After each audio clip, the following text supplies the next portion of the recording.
morning, everybody. Thank you for joining us today.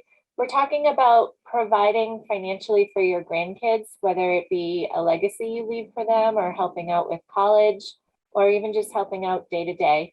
We have Kathleen Summers, who's going to talk to us a little more about it. So Kathleen, why don't you take it away? Wonderful. Thank you so much, Carol. And for those of you who don't know me, I'm Kathleen Summers. I am the managing partner and one of the founders of Generations Law Group.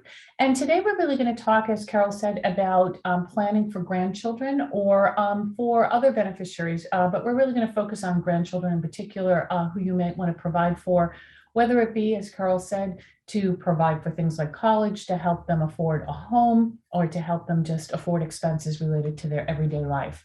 So again, why don't we start with just kind of talking about it, and everyone has very different reasons why they want to provide for their grandchildren, but a few that we commonly see in the practice is first of all, just out of love and affection, want to make sure that grandchildren are taken care of as part of your legacy, whether it be during your life or after your death, or a combination of both. But certainly to provide for grandchildren just as a way of acknowledging them and to help support them as you can. One is, again, to pass on through your legacy, and this would be planning that doesn't actually go into place until after your death, and we'll talk about some different strategies that you can use to make that happen. Whether you're looking to have them help them get a head start in life, help them to have money in this crazy real estate market to buy a house, or quite frankly, even groceries these days, very, very expensive, and being able to help the grandchildren with things like college expenses. So your reasoning, very different, but the strategies that you can use, there's some similar strategies that everyone can consider using. So let's talk about some ways that you can provide for them. And again, we're going to talk about ways of providing both after your passing as well as during your lifetime. So the easiest way is an outright gift. This is where you actually give money directly to your grandchild and be able to make sure that they receive the money directly into their hands.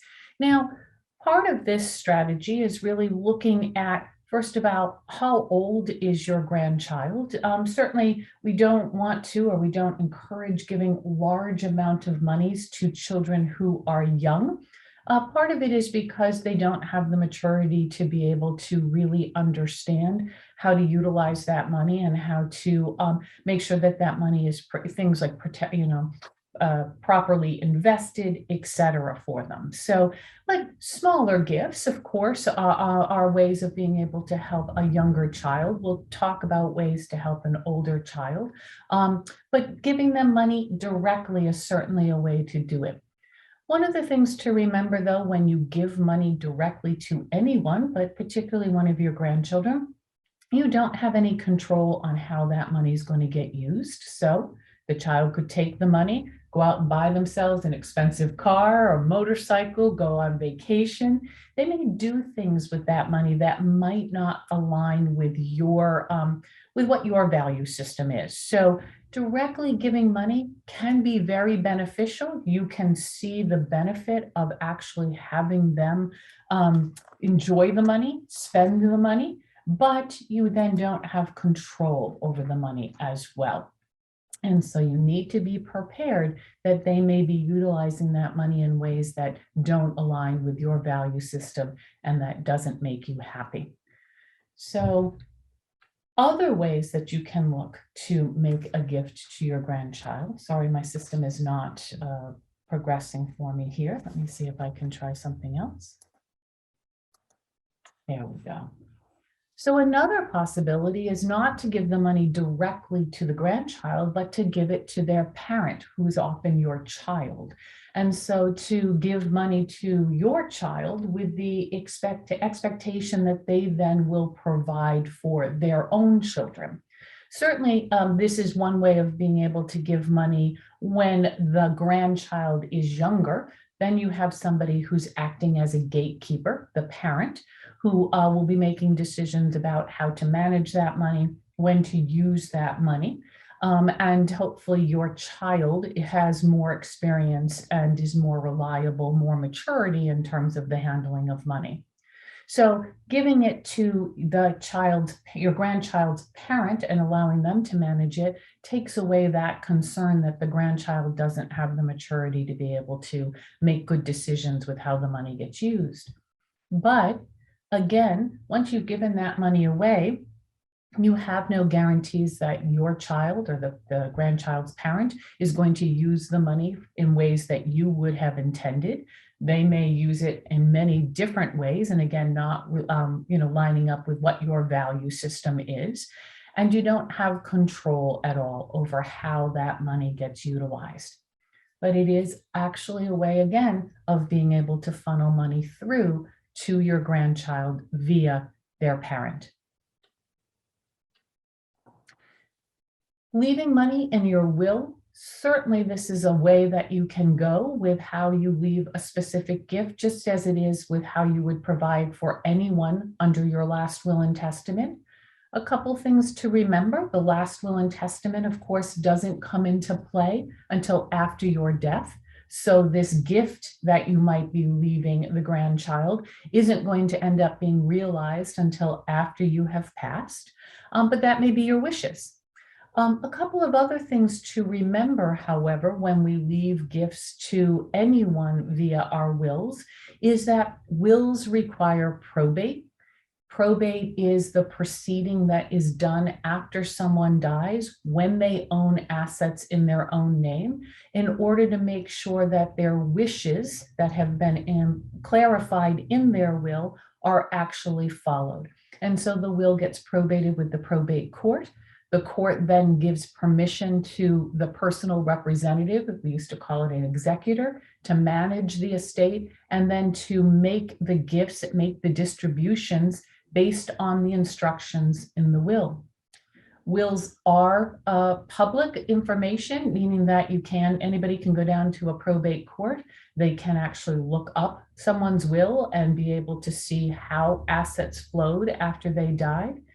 And the probate process itself is a court proceeding. It does take time. It does cost money to go through probate, and there can be a delay before the beneficiaries actually receive the gift that you had intended for them. Lastly, when you make specific gifts in your will, so let's say you said in your will, I leave my grandchild, $25,000. That specific gift will be made before other distributions are made. So anytime in a will you outline specific gifts, and then let's say the will said I leave everything else to my children in equal shares, the specific gifts to the grandchildren will come out first before what we call the residual of your estate is administered. So if you only have $25,000 left in your estate when you die, and you've given a specific gift of $25,000, that gift will be made first, and the others will not receive anything. So that's an important thing to remember. When specific gifts are given in a will document, they come off the top. Another way of being able to leave gifts to grandchildren is through a trust. Now, there are a million types of trusts out there, but there are two main categories of trusts: revocable or revocable trusts and irrevocable or irrevocable trusts. The biggest difference is that the revocable trust is one that you control as the creator of that trust during your lifetime. You are typically the trustee of that trust, and so you manage the assets during your lifetime. And the trust is typically set up for your benefit while you're alive. So you retain full control over all of the assets in that trust. Additionally, you have the ability to be able to change the terms of that trust at any time. So you make decisions today, and 5-10 years from now, you've made some new decisions. There have been changes in your family, changes in your wishes. You can adjust your trust to reflect those changes. And so a revocable trust keeps all the assets under your control for your use and benefit, and you're able to change its terms. You also can freely do whatever you want with the assets that are held in that trust while you're alive. But a couple of things that we see with the trust is that certainly after your death, the trust now becomes irrevocable. It can no longer be changed. And you, again, like the will, are able to provide explicit and specific instructions as to how you want your assets distributed. So you could again make a gift to a grandchild after your death in your revocable trust, and your successor trustee will ensure that that gift gets made. But the other thing that a trust does is you can create language in your revocable trust that will hold that grandchild's share under certain circumstances. So you could choose to hold it in a trust format for the grandchild's life.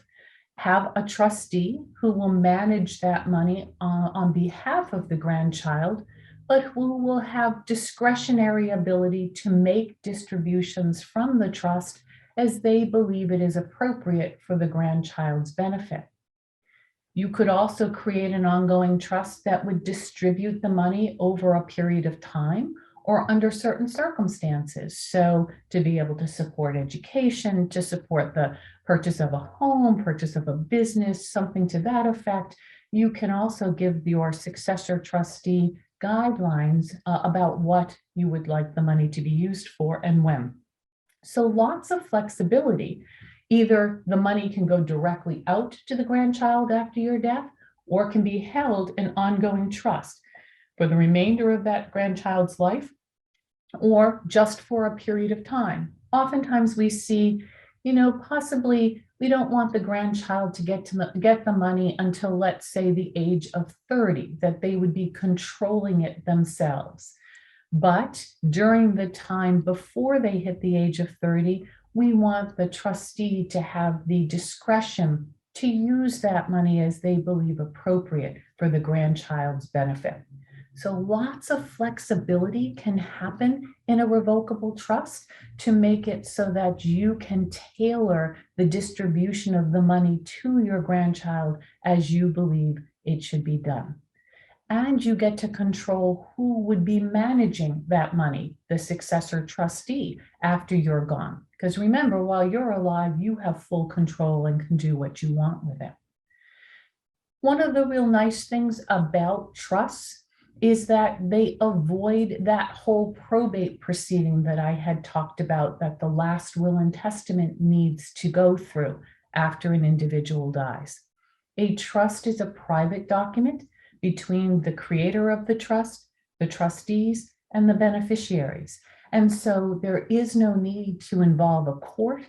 The cost of the court proceeding and the delay that oftentimes comes with a court proceeding is avoided with a trust. And it's a really nice way of being able to, again, provide for grandchildren, but be able to tailor it based on the kind of circumstances of your grandchildren. And you can further tailor it by each grandchild, because oftentimes our grandchildren have very different needs, very different lifestyles, very different concerns. And so you can create different trusts for each grandchild if you chose to. So trusts can really give a wonderful way to be able to provide for grandchildren, certainly after your death, in a way that's more controlled and based on your value system. One of the things that I want to make sure that I kind of carve out in terms of the discussion is when we're dealing with grandchildren who may have some sort of a special need. This is a subset that really needs to be handled correctly, because we don't want a situation in which a child with a special need ends up getting monies directly. And that special need can be a very wide range of issues. It can be a medically based special need, someone who has autism, someone who has a physical issue, a disease process in terms of a special need. It can also be grandchildren who have other types of special needs. Maybe there's an addiction problem. Maybe they, special needs, we call it actually a little bit different. It's called a spendthrift, but we can even create a special type of trust for individuals who just are not handling their money properly. They don't make good financial decisions. But this particular area, carving out for a grandchild with special needs, we need to be very careful about how we write this type of trust. Again, we don't want this grandchild in most circumstances to receive monies directly. We want to make sure that they are in some type of a trust format that is for the benefit of the grandchild, and typically it's for the sole benefit of the grandchild, but that we don't want the gift that you'll be leaving, whether it be a gift that you give during lifetime or a gift that you give after your death. We don't want that money to disrupt any benefits that the grandchild may be receiving, let's say from the state government, the federal government, particularly as it deals with their healthcare needs. So the trust does need to be put together in a specific way so that it does not interrupt any benefits that the grandchild may be receiving. And a couple of other things about these trusts. So we don't disrupt their benefits. We make it so that that money is there for their benefit solely during their lifetime, and it's controlled by a trustee, a gatekeeper of your choosing, who will make decisions about what appropriate spending levels can be within the trust for the child. It also makes it so that the monies in the trust are not subject to any type of clawback from the state. So typically we see when an individual, such as the grandchild, is receiving benefits from the state or federal government, that upon that child's death, the government has the ability to go back and claw into the trust to be able to be paid back for services they provided. When the special needs trust is properly drafted, there is no requirement for a clawback provision, as long as there is never any monies of the child's themselves put into the trust. So for instance, the child has a job, is able to earn income. We do not want their money mixed with the money that's in this special needs trust under any circumstances. The last benefit is that after the grandchild dies, you are able to direct how any remaining money in the trust may end up passing on if you choose to. You can leave that with the grandchild. You can actually give them the ability to make that decision. But if you want to, you're able to actually direct how any remaining benefit in the trust will ultimately be distributed.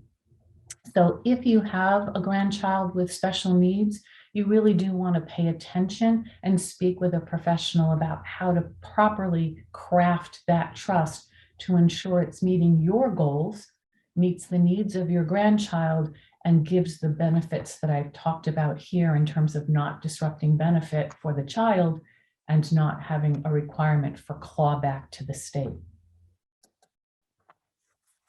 So one of the things that I want to bring up that often comes up when we're dealing with gifts to grandchildren, there is such a thing as what's called a generation skipping tax. So the government, of course, wants to get its taxes one way or the other. And one of the things that they have been concerned about, particularly with individuals who had a very high net worth of wealth, was that they were finding ways to pass their money on to their next generation and the generation after without paying taxes.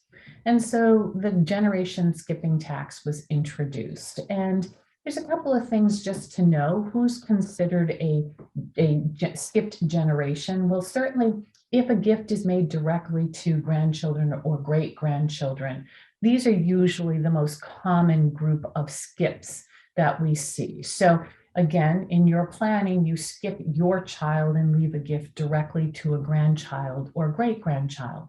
There's the potential for the generation skipping tax to come into play. However, it's not just grandchildren. It can be other close relatives, such as great nieces and nephews, under certain qualifying circumstances. Like, let's say you don't have children and you're leaving it to great nieces, great nephews, instead of your direct nieces and nephews. And when sometimes it can also apply when someone is not related by blood, marriage, or adoption. And so we need to look at it if the skip person is more than 37 and a half years or younger than the person who's making the gift, then there's a potential that this is looked at as being subject to the generation skipping tax. In truth, the generation skipping tax is, even though it is still there and it is still an issue, most of us are not coming up against it under the current tax law. So currently, the federal tax exemption is $12.08 million. So how it works is, and this is really a simplified explanation, but what the federal government does when an individual dies is they look at what is the size of the individual's estate when they passed away. They add back in any gift taxing that they had done during their lifetime, meaning gifts that they gave away that were over the federal limit each year. So each of us right now can give $16,000 per person per year without being subject to the gift tax issue. But if you gave, let's say, $100,000 to someone and you were only allowed to give $16,000 that particular year, that means you gave $84,000 more than the government said you could, and you're supposed to file a gift tax return reporting that to the government. So when you die, they look at what you had in terms of your estate. They add back in the gift taxing that you, or the gifts that you had made over your lifetime that were above the limit. And they'll take a look at any gifts that you're making to this skipped generation, and they add it all together. Right now, if it's less than that 12.08 million, then there's no gift tax or generation skipping tax that needs to be paid. It's only if there's a larger amount than the 12.8 million that we're currently facing. But remember, that value is at this point going to sunset in 2026. It's going back to a much lower level. And so you do want to keep that in mind if you're thinking about taking care of grandchildren, just to understand how that generation skipping tax may come into play. So then I want to talk about some kind of common ways that people have heard about providing for their grandchildren, different than through your estate plan that oftentimes doesn't take effect until after your death. These are ways of providing for your grandchildren, certainly while you're alive, but for specific circumstances. So one of the things we hear a lot about are the funding of 529 plans. Now, remember, a 529 plan is a plan that gets set up in order to be able to help fund future education for your grandchild. Couple of things to remember, that funds in the 529 plan generally cannot be included in the estate of either your estate or the beneficiary's estate. They're usually not part of the estate tax calculation. And gifts to the 529 plan qualify as part of your annual exclusion gifts. So as I said, you can now give this year $16,000 per person per year. So a couple can give up to $32,000 to an individual each year without having to file a gift tax return.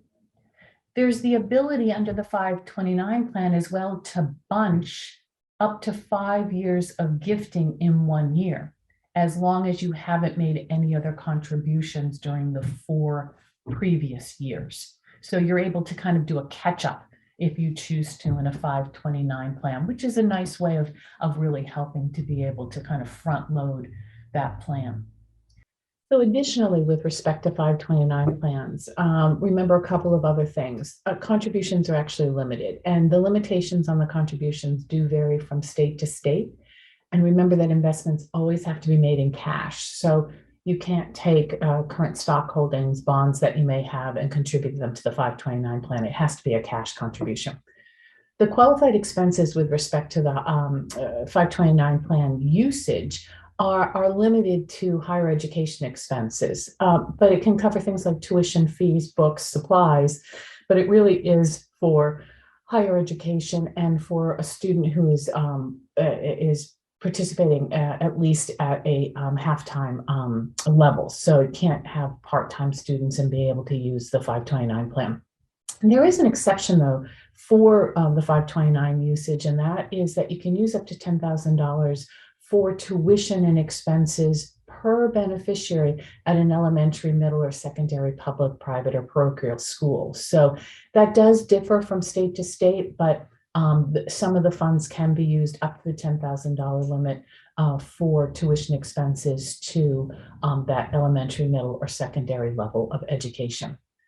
Remember with the 529 plan as well that you can change the beneficiaries, so that if your initial plan beneficiary or initial grandchild is unable or chooses not to use the full amount or not to use it at all, you can change the beneficiaries to another member of the family, another qualified member of the family.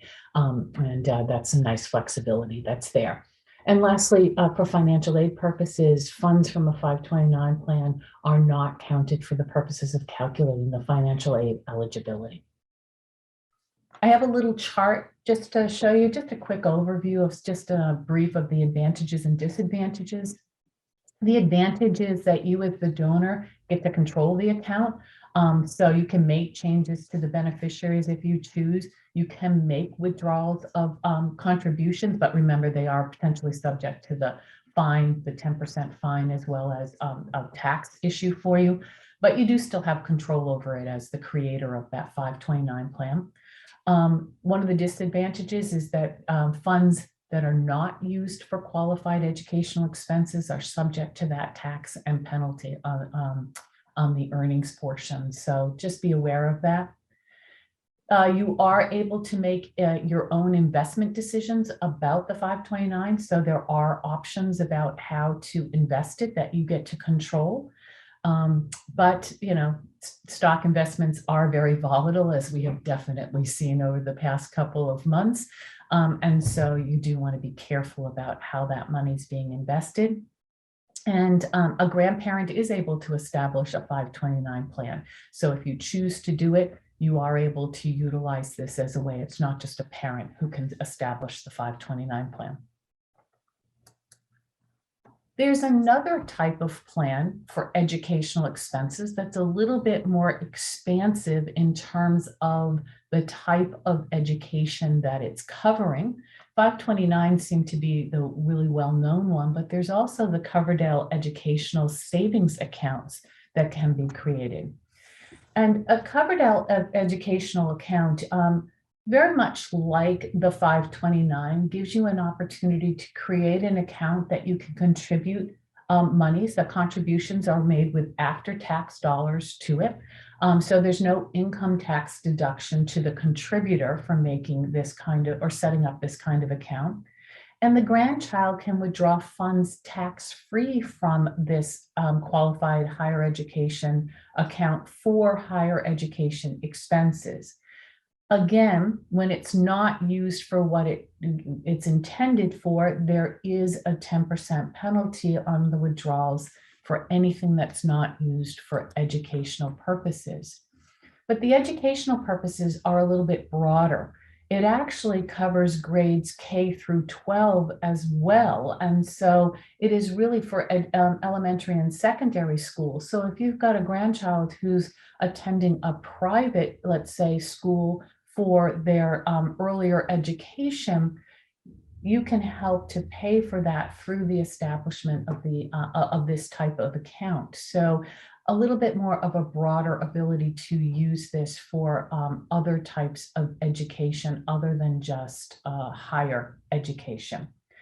It can be rolled over, meaning that the beneficiary can be changed again at any time to another qualified family member, as long as they're under the age of 30. So there is a little bit more, there's a little bit more of a broad definition of who is a family member. So there's a little bit more flexibility with this type of account, but all funds within the account have to be withdrawn in full by the time the beneficiary reaches the age of 30, or the remaining account will be paid out within 30 days, subject to tax on the earnings and the 10% penalty. So you do want to make sure that this type of account is used in a proper time frame. And I did a quick chart just to give you an overview of the difference between the Coverdell Educational Savings Account and like the 529. There are limitations on the annual contributions to the Coverdell Educational Savings Account. Right now it's $3,000, where the 529 plan, again, you can do the gifting of the $16,000 per person per year. So that's $32,000 if there's both grandparents are alive, or you can have that 5-year catch up with the 529 too, and that could bring you to an $80,000 gift to the 529 if you chose to make it, as long as you hadn't made any gifts within the past 4 years to that plan. Again, the purposes for the plans are different. 529 is limited only to the higher education, where the ESA account can be used for elementary education, secondary education, or college. There are dates of contribution that have to be followed. Contributions to the ESA plan can be made by April 15th of the following calendar year, where the 529 plan is on a calendar year and has to be made by the 31st of December. There's also some income level requirements with the Coverdell Education Savings Account that you want to take a look at, and the 529 does not have any of those requirements. So just know that there are some, depending on what the purpose is, if you're looking to set up something for a grandchild related to education, as to what is the best plan to use. I want to talk to you about a specific type of trust. This is a trust that, unlike the revocable trust that you're the beneficiary of, this is a type of trust that's set up specifically for the grandchild, and it's called a 2503C trust. And this is, again, something that you can establish for a child. It holds the funds for the grandchild until they're 21, although we can have language in the trust that allows the grandchild, if they choose to keep the trust going beyond the age of 21, if they would like that, if it's something that might be beneficial for them. It allows you to make gifts into the trust, and you will name a trustee to control this trust. The minor, though, does have rights after the age of 21 to access the funds and to be able to pull funds out. Prior to 21, it's under the control of the trustee, and the minor would have no ability to be able to get at either income or principal. There are no limits in terms of what you can put into the trust. You're able to gift up to the gifting amount. And certainly if you give more than the $16,000 per person per year at this point, you would file a gift tax return, but you could give larger amounts to this trust. One thing, though, to know about it is that it is taxed at a trust level. So monies in the trust get invested in order to continue to grow them for the benefit of the grandchild, but they will be taxed at the trust level while the trust is in existence. So you can create a specific type of trust for the benefit of your grandchild, keep it under control until they're 21 with a trustee managing things. The child could choose to continue to have the trust go on and allow for it to be managed, but they will have unlimited rights to both principal and income after they're 21.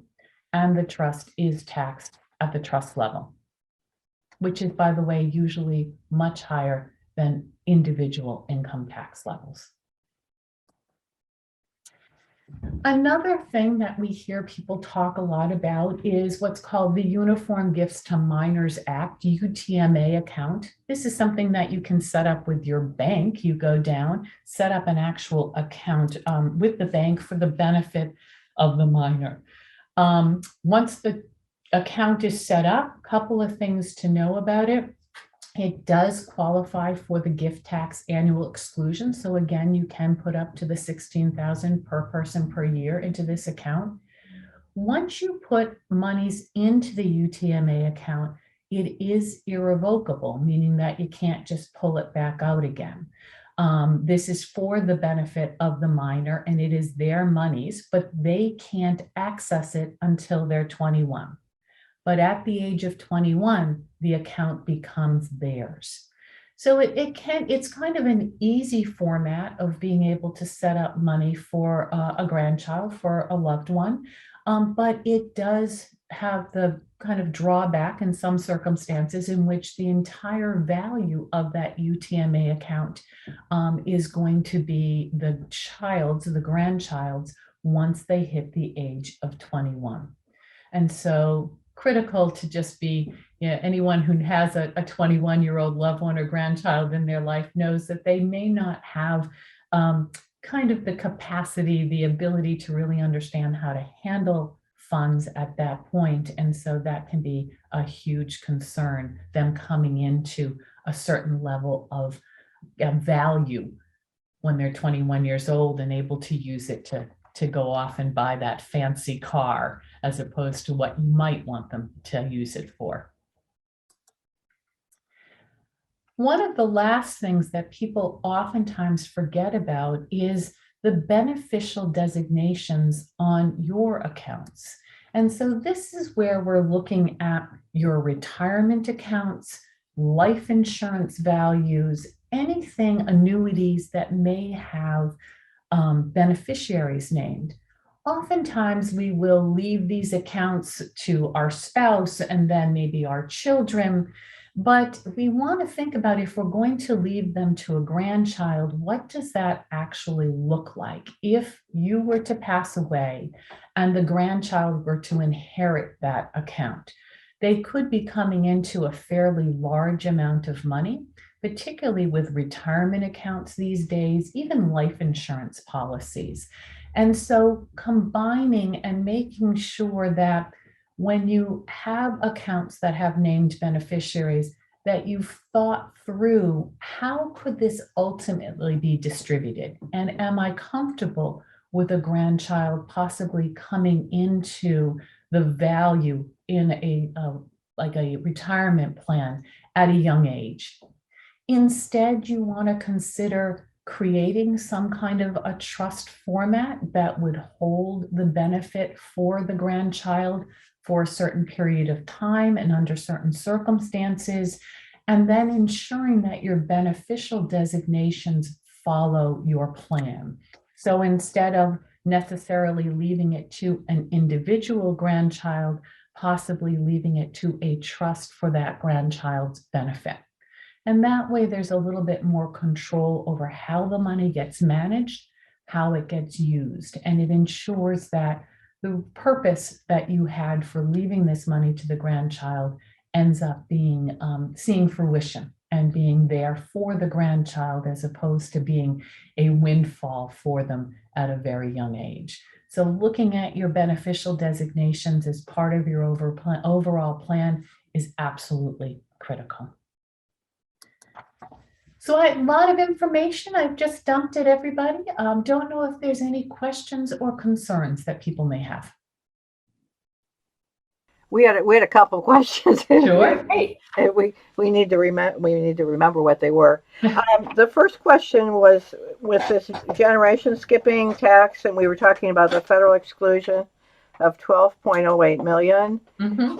and it's going to sunset in 2026. Do you know what the sunset amount is, Kathleen? So I apologize. I don't know that right off the top of my head. Somehow the number somewhere between 5 and 6 million at this Yeah, point that was the numbers is I was sticking with me.